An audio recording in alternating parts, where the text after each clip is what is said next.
bring up Barry Hess running for governor as the Libertarian candidate. Here we go. Here's the man that's going to give voice to freedom. Wow, in keeping with that, I'm going to have to say freedom good, government bad. Bad, bad, bad. Folks, it's great that you're here and showing up about such an issue that we face. Now, it's a small one, the medical marijuana thing, because it really does go bigger, as Ernie was saying. It's into the whole freedom to do with your body what you believe is right. We've seen too many people who have been harmed by this drug war, this nonsense, people who couldn't get medication and literally have died because of it. It's much bigger than what you can do to or put into your body, because that is an absolute right that nobody should have ever taken away. And when they did, they started a war. It's our time to start a war on drugs.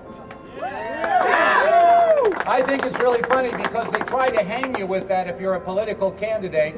And I remember one night about 10 o'clock, I got a call from one of the news anchors and said, we're asking all of the candidates, have you ever smoked pot?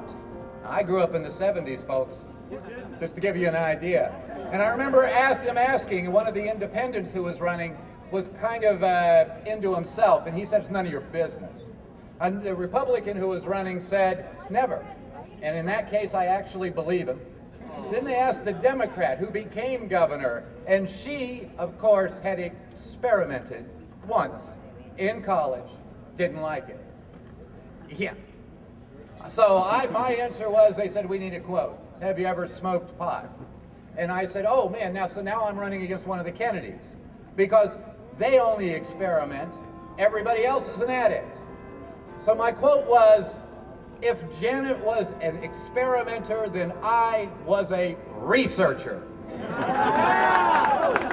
And research we did, and you have every right to do so as well. So I'd urge you all, every single one, stand up for your rights to protect yourself against those who will do you harm. And I will quote Ernie in closing very simply. He mentions what it all boils down to is just two kinds of people. There are those of us who just want to be left alone, and then there are those buggers who won't leave us alone. Now is our turn to make them leave us alone. Thank you very much. Yeah!